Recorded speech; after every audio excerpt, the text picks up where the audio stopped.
Assalamualaikum warahmatullahi wabarakatuh. Hai semuanya, selamat datang di Kata Hawa. Kali ini Kata Hawa akan membahas tentang extrovert dan introvert. Nah, dari survei yang aku lakukan kemarin, aku menjadi tahu bahwa setiap orang punya penilaian berbeda tentang diri kita. Itu sangat wajar karena bisa saja respon yang kita berikan pada tiap-tiap orang juga berbeda, tergantung bagaimana kenyamanan saat kita berinteraksi. Tapi sebelum kita bahas hasil survei itu, kita bahas sedikit yuk apa sih extrovert dan introvert itu.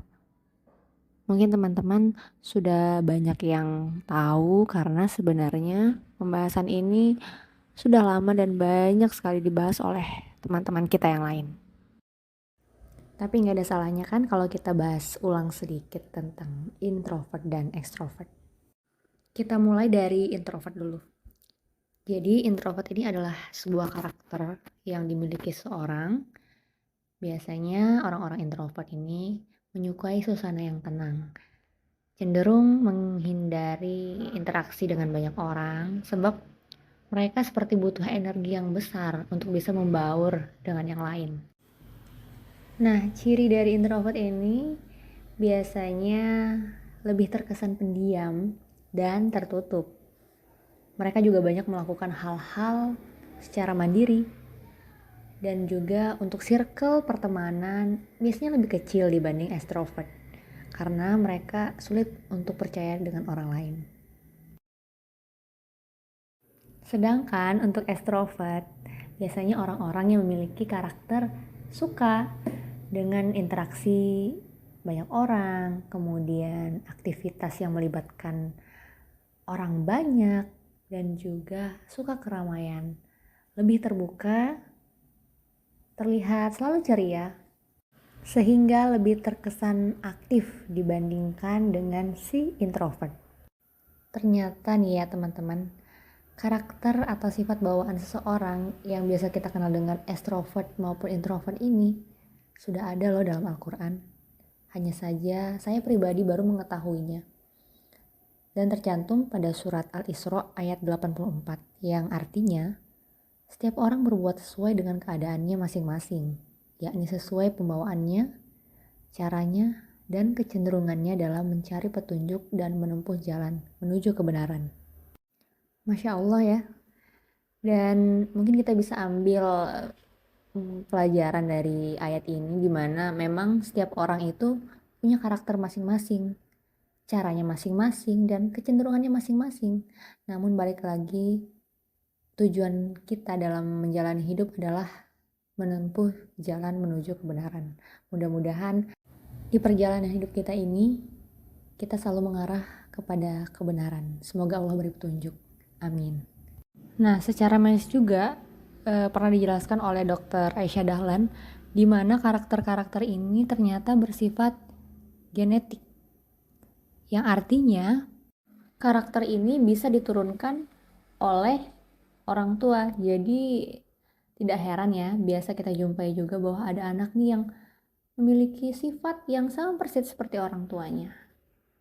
Nah, ini juga menjadi salah satu peran besar orang tua bagaimana bisa membentuk karakter kepada anaknya. Oke, balik lagi ke hasil survei yang sudah aku lakukan. Di sana, persentasenya menunjukkan bahwa aku memiliki sifat lebih ke arah extrovert. Sejujurnya aku sangat senang ketika orang mengatakan aku extrovert, karena sejatinya karakter awalku adalah introvert. Aku mendefinisikan sebagai introvert karena aku sangat suka sekali menyendiri. Bayangkan, ketika aku menyendiri, aku lebih produktif, konsentrasiku tinggi, dan energiku kembali pulih. Misalnya seharian berinteraksi dengan banyak orang. Bahkan pernah satu momen di sekelilingku banyak sekali orang, tapi aku merasa sendiri. Di sisi lain aku sangat suka sekali di rumah.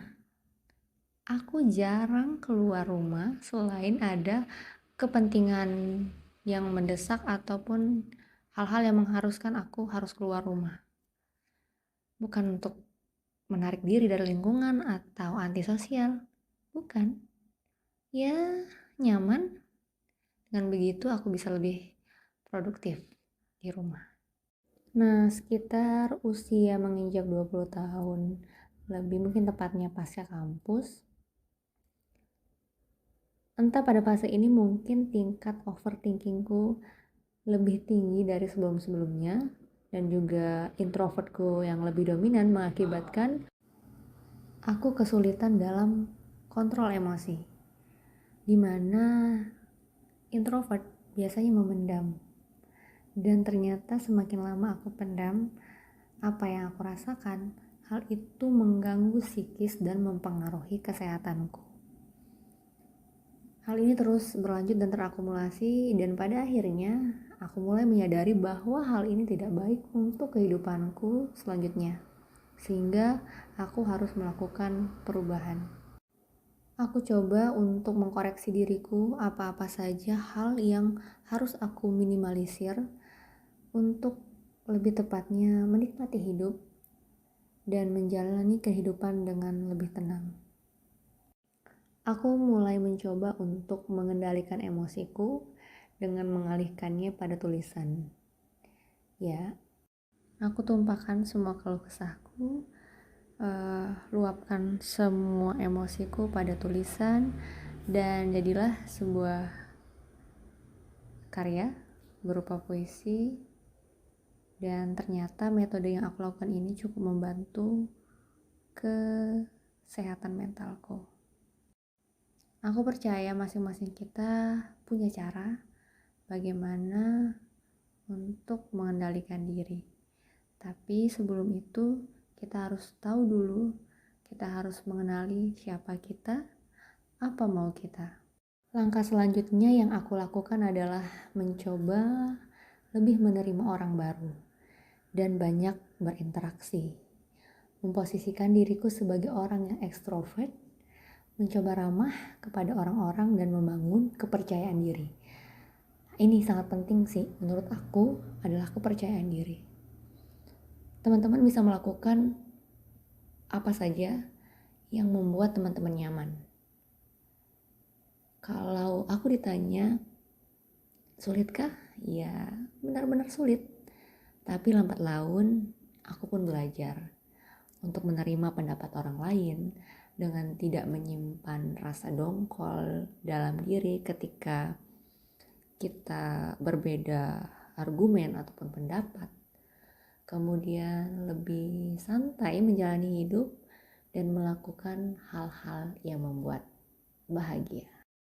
Nah, untuk si ekstrovert sendiri, mungkin kita mencoba untuk tidak selalu menjadi yang dominan. Ada kalanya kita harus menjadi pendengar bagi si introvert. Harus kita sadari juga bahwa tidak selamanya orang-orang selalu ada di sekitar kita. Kita harus belajar hidup mandiri dan tidak bergantung pada orang lain. Karena sifatnya yang ceplas-ceplos apa adanya, biasanya tanpa disadari kadangkala ekstrovert mengatakan sesuatu tanpa memikirkan orang-orang di sekitarnya. Nah, ini juga yang perlu kita perhatikan, bahwasanya kita tidak hidup sendiri, kita hidup berdampingan. Oleh karena itu, kita perlu memikirkan orang-orang yang ada di sekitar kita. Intinya, tidak ada yang salah dari keduanya. Hanya saja kita kadang keliru menyikapi apa yang kita miliki. Karakter ini adalah anugerah yang Allah berikan kepada masing-masing kita. Kita hanya perlu memaksimalkan apa yang kita miliki. Pada akhirnya, yang menjadi tujuan kita adalah menjadi versi terbaik dari diri kita. Jika kita bisa lebih produktif dengan keintrovertan kita, itu baik. Atau kita bisa lebih berkembang dengan keekstrovertan kita, itu juga baik. Tapi yang lebih baik apabila kita menjadi ambivert, di mana kita bisa menggabungkan keduanya dan mengkondisikan Diri kita tergantung pada situasi yang ada di sekitar kita. Pada akhirnya, kita harus sama-sama memaksimalkan anugerah yang sudah Allah berikan. Extrovert dan introvert itu adalah karakter. Karakter tidak bisa kita ubah, tapi bisa kita kelola.